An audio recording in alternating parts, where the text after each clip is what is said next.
Congressman Derek Kilmer, a Democrat from Gig Harbor, Washington. I can't tell you how excited I am about this caucus and to hear them speak about this. It's such a refreshing, it's so refreshing to see you two be working together. Not only are you bridging the political divide, but you are bridging the Cascade divide, and we appreciate that over here in Eastern Washington. I'm fairly new to the Tri-Cities, and I still have people from Denver call me and ask me how I'm doing in Seattle. Not good. I say I'll let them know if I ever visit. Anyway, WSU is excited to be a part of your efforts by the two of you and your caucus colleagues visiting schools and civic organizations across the country to promote the use of respectful dialogue on tough issues.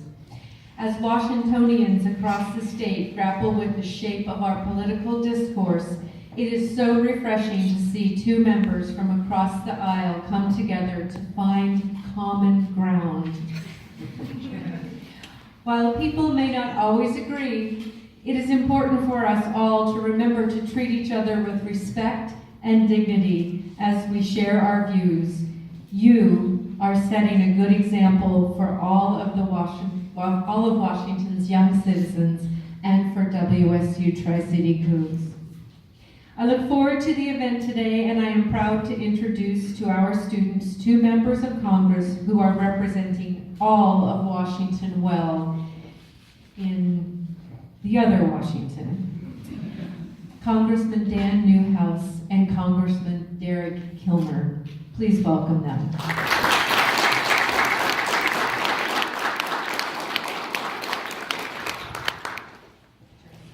Thank you, Madam Chancellor. Can you hear me okay? Yes. It's a pleasure to be with you in Cougar Country. I'm a WSU grad myself. Hope that's not the last time we get an applause here. It's all downhill from here. But, it's fun to be here. Fun to be here with my friend Derek Kilmer. We're both members of Congress. I represent the 4th District, which you guys are in, and maybe many of you are registered here. This may be your home. Our district goes from the Canadian border up at Okanagan County all the way to the Oregon border, essentially about a third of the geographical part of the state of Washington.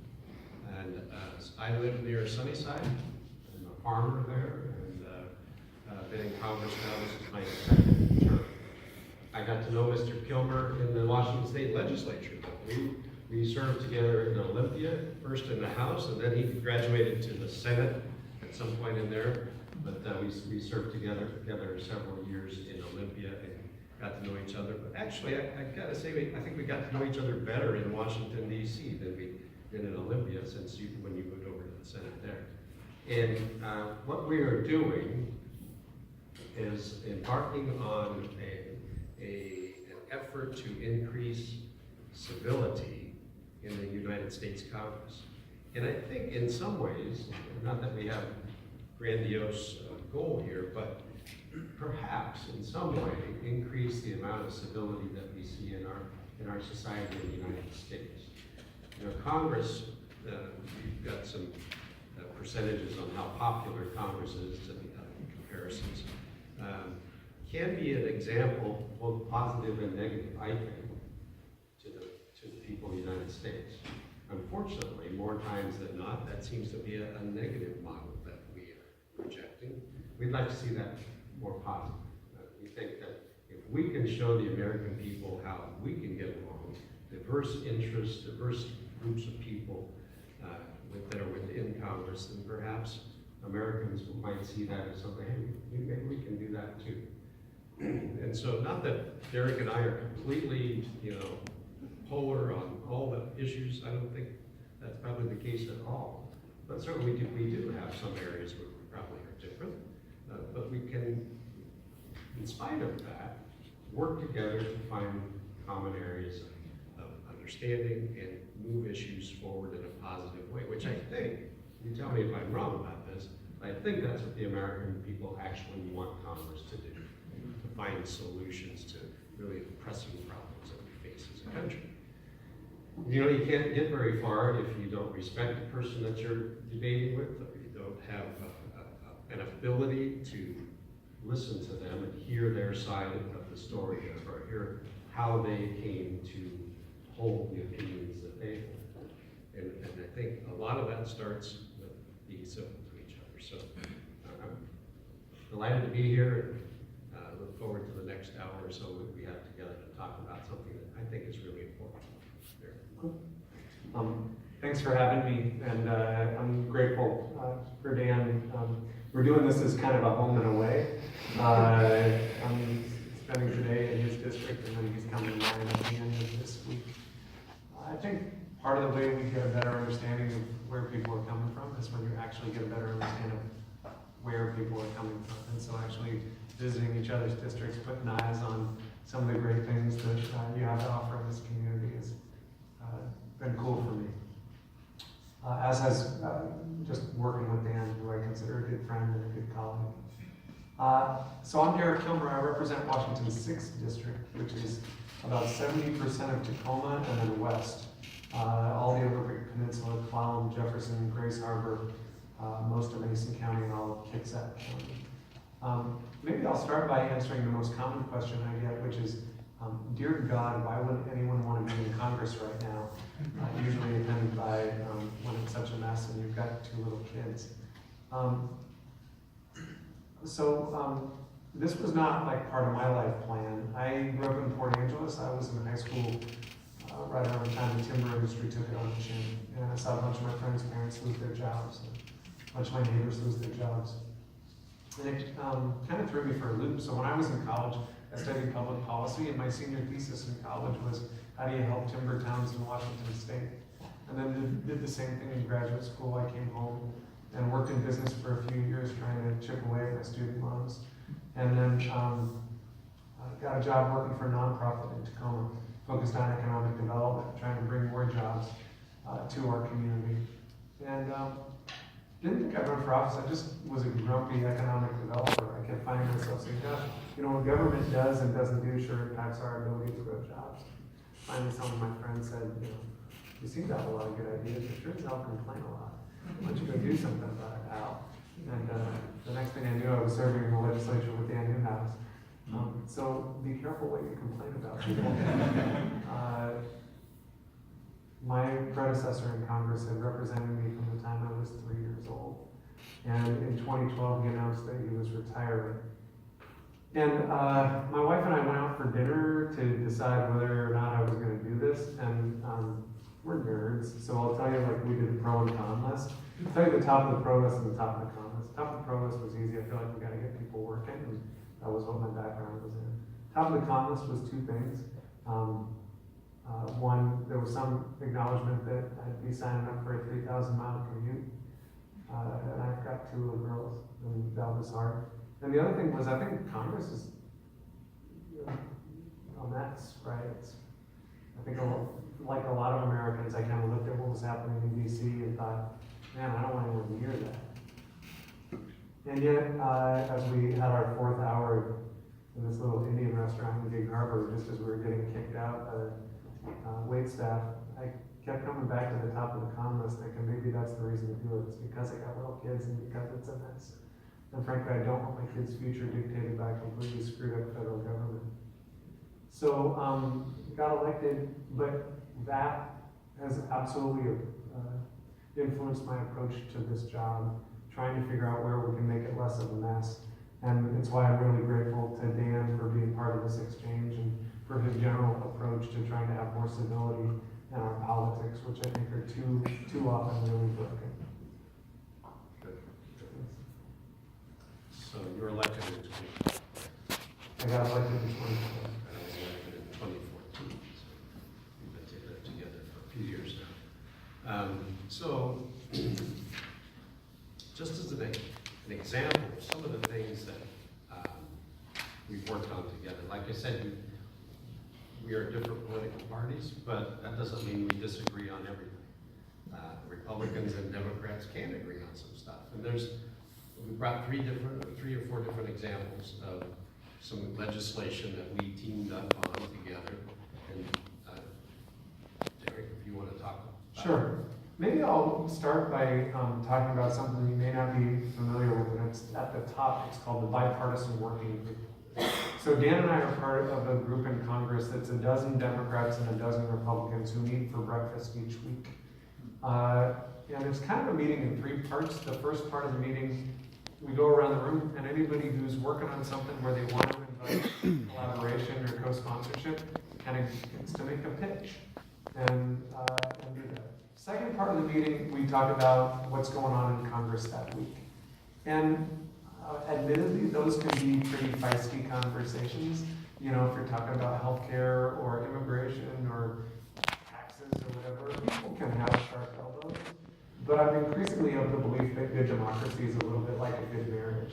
You know, you don't necessarily agree with your partner on everything, but you gotta be able to talk to each other and listen to each other and have respect for one another and not have it turn into a fight. And so that's part of what we do. And then the third part of the meeting, we talk about a big hairy issue facing the country and where we might be able to find some common ground. And that's actually the genesis of a number of the bills up there. We had, at one of those meetings, we had in someone from the Government Accountability Office to talk about some reviews that they had done of the Veterans Administration.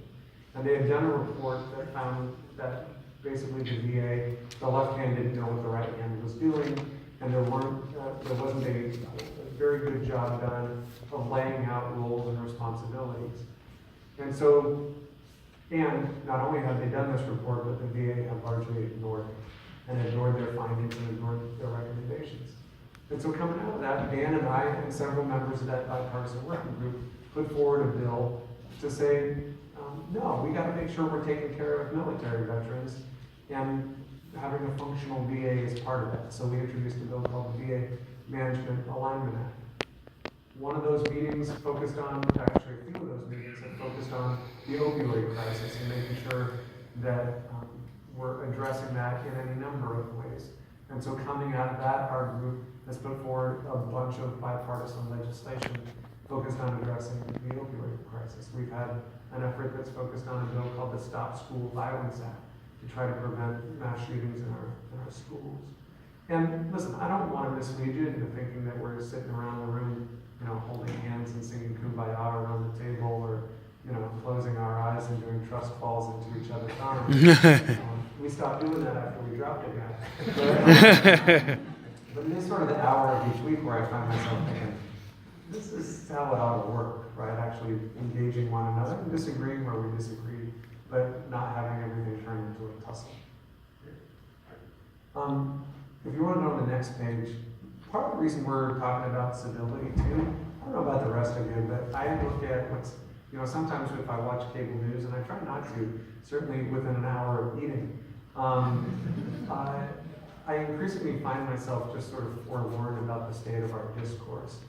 You know, in some instances, we've even seen it get so far as to not just rhetorical disagreement, but actual violence. There was a shooting at the Congressional baseball team practice where Steve Scalise was almost killed and was very injured. You've seen some of that translate into on the social media. I'm pretty much at the point where I can't read the comments on my social media page, as many of you may be as well. When my grandma turned 108 years old, I posted a happy birthday Oma to her, and like the first three comments were, you know, I'm sure she's ashamed of you for this, that, or the other thing. I'm like, man, come on, birthday, back up, people. But you know, that level of toxicity in our politics is both dangerous when it comes to actual physical violence, but I also don't think it's particularly good for a functional democracy. And so that's part of the reason Dan and I are part of this broader effort to try to drive a bit more civility into our discourse.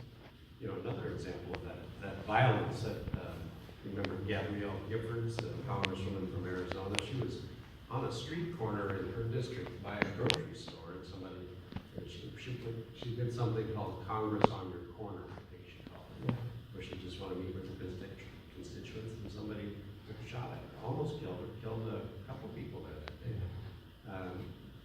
You know, it's a really unfortunate thing that the level of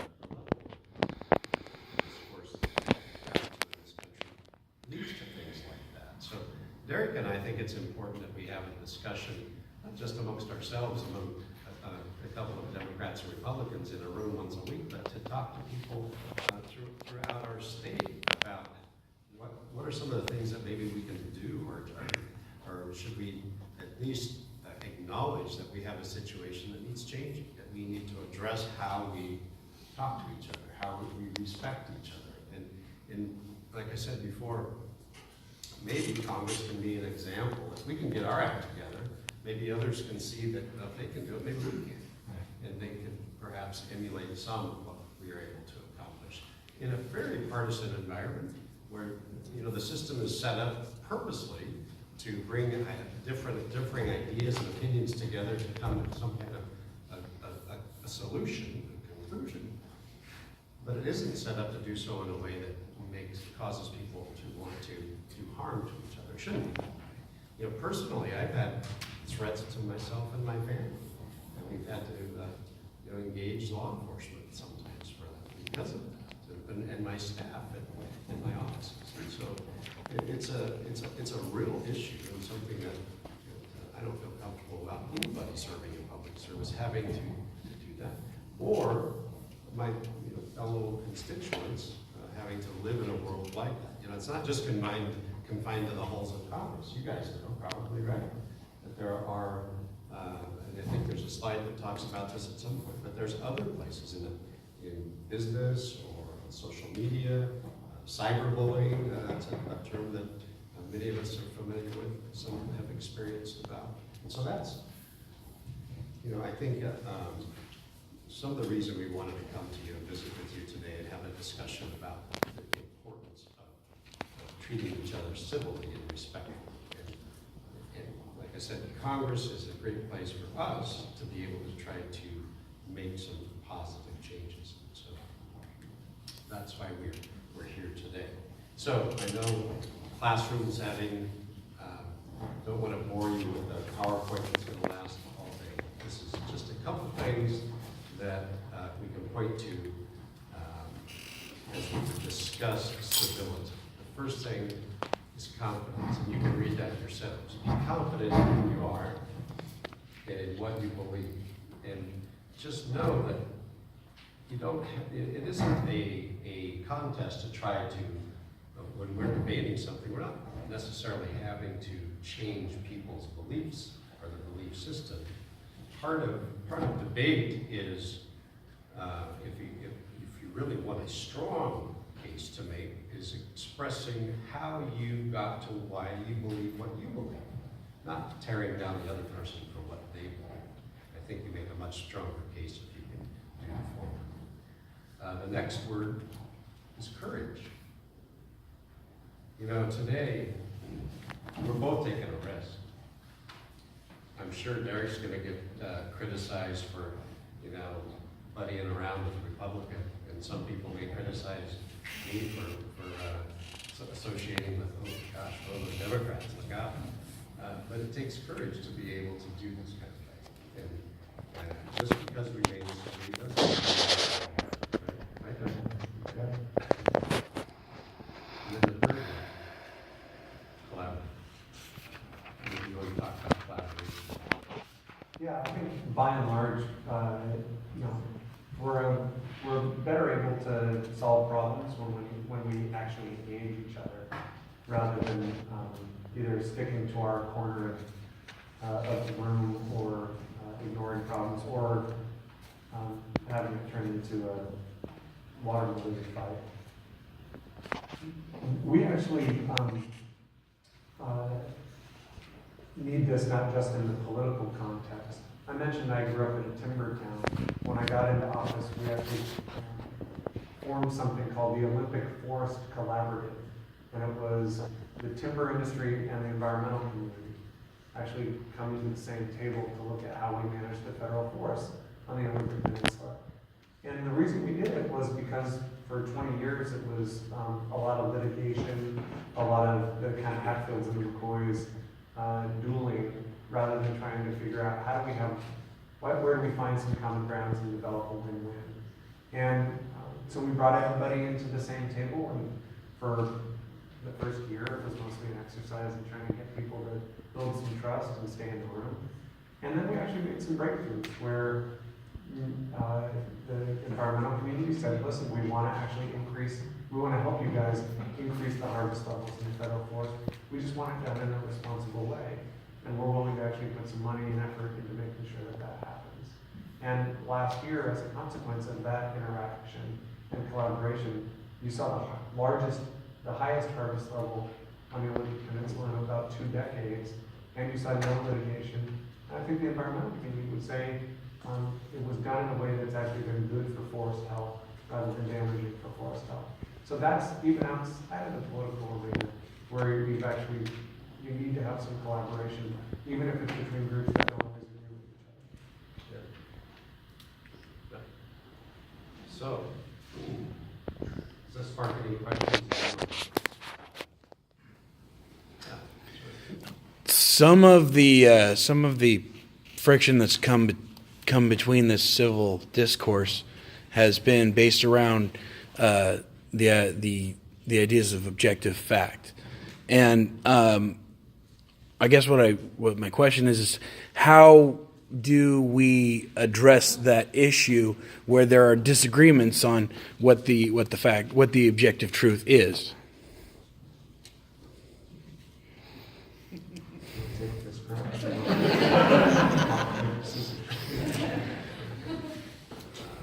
So you're kind of saying, I've got my set of facts, Derek's got his, and how do we blend those together? Well, I mean, there's been attacks on the media, so now there's like we're missing the fourth estate in a sense, where we're not having this, where there's not a reliable source for these objective facts, and so people have turned to other sources so where is the solution to that so that people can start to we need to better communicate the facts, and how do we resolve that? I actually think the prior point around collaboration is pretty important in that regard. I will agree with your problem statement, first of all.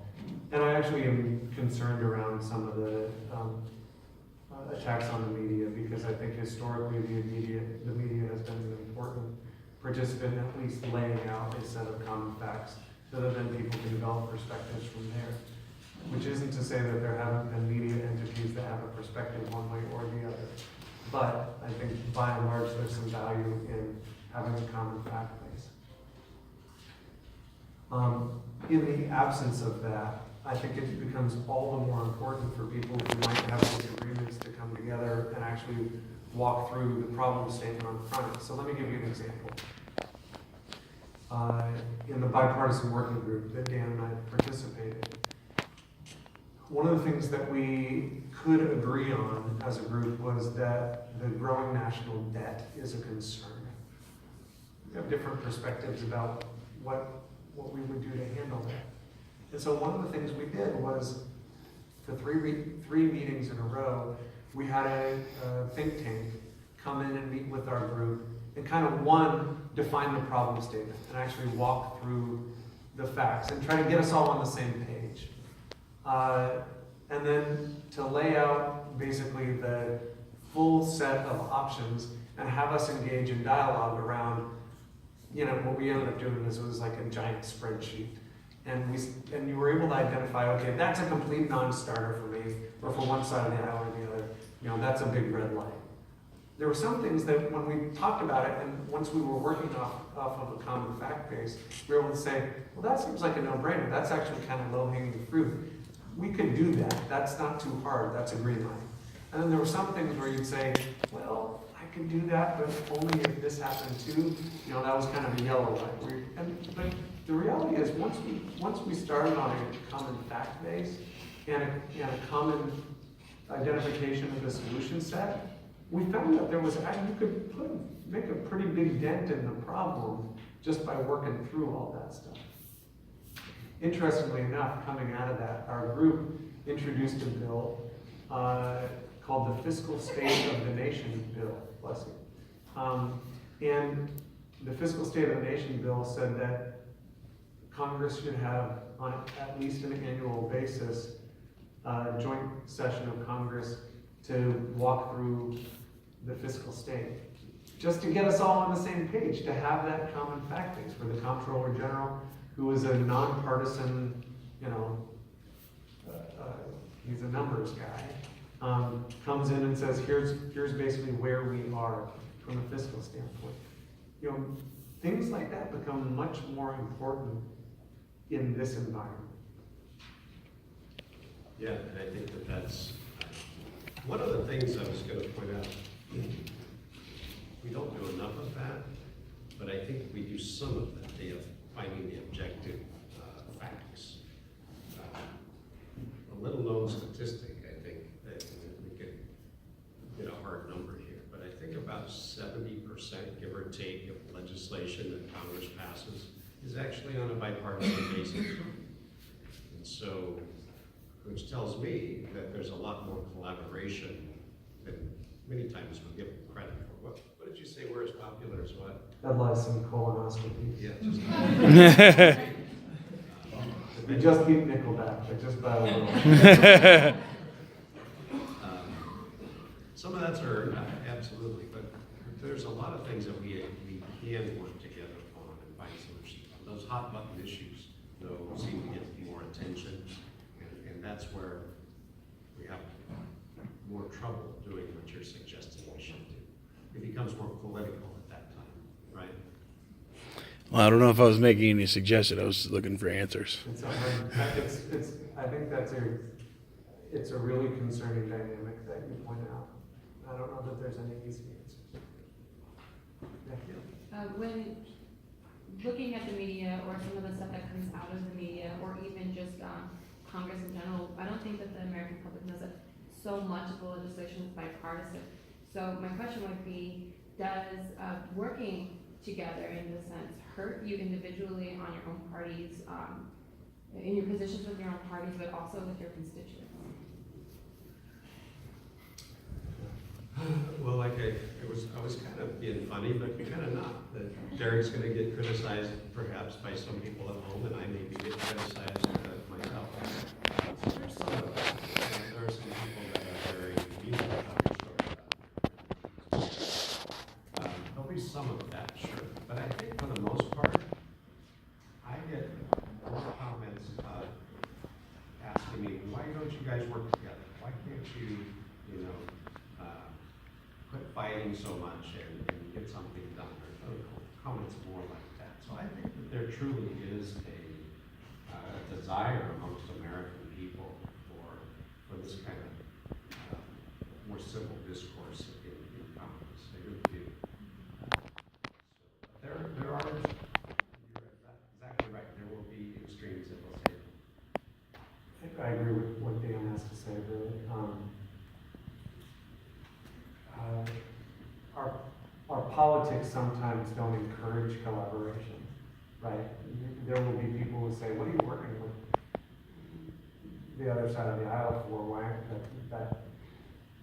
that's the enemy, or resist, or whatever. And my response to that is, listen, there are things where I absolutely disagree with this administration and with the current majority in Congress on, but where we run into trouble is where we fight even on the things where we can agree.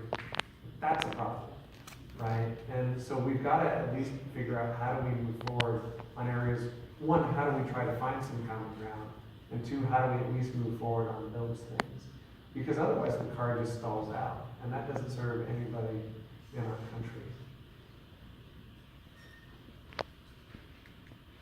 You both came out of the Washington State Legislature. Yeah. And in my experience, going to Olympia and watching that system, is that it does a lot of what you're talking about.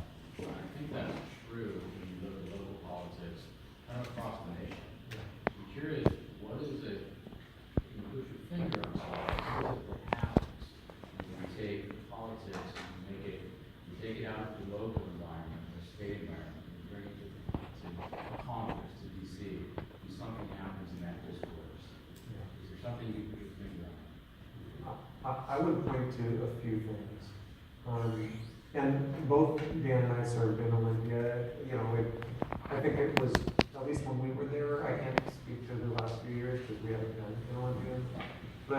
I think it was more functional than what I've experienced in Congress, for sure. In a lot of respects, one, the use of legislative time, I think is far different. In that, I felt like most of the legislative time in Olympia was spent on either things that were somewhat substantive and non-controversial, or very substantive and somewhat controversial, but very little was political bull. Whereas I feel like a decent amount of time in DC is spent, far too much time is spent on things that are more designed to make a political statement than to make a law. That's a problem. I think there's a few things that contribute to that problem. One is the role of money in politics. I think that it makes it far more likely for, and this is a problem on both sides of the political spectrum. I think it means that sometimes issues get taken up to appeal to some set of interests. And I think that problem is exacerbated by the role of money in politics. I'm a big proponent of campaign finance reform, and that's a big part of the reason why. The other factor, though, I think, is less of a problem in our state because of how we do district boundaries. In our state, we have a bipartisan redistricting commission that sets district boundaries. That's not true in most other states. And the consequence of that is under what's called partisan gerrymandering, is that you see in many states, rather than those voters choosing their elected officials choose their voters. And it means that their districts are either far more blue or far more red than what we see here in Washington State. Here's the example Dan was referencing earlier. So when my first week in Congress, I served on the Armed Services Committee in my first term. They had every freshman member on Armed Services go to the Pentagon and meet with the Secretary of Defense and all the military brass and the chiefs. There was every freshman on Armed Services was born in Christ. And then we drove the bus back to the Capitol, and we got into the Capitol about 7 o'clock at night, and it was my first week on the job. So as we pulled in, I said something along the lines of, "Hey, I'm going to grab a burger if anyone wants to come." So I was trying to make new friends. And I'm a social eater. And so we go to this burger joint. There's 3 Democrats and 3 Republicans sitting at this burger joint. Just talking, tell me about your district, why'd you come, all this stuff. And about 45 minutes in, I said, it seems like we ought to be able to work some of this stuff out. Guy across the table from me was a Republican from the Midwest. He says, "Derek, I like you." He goes, "But here's what you don't understand." He said, "I want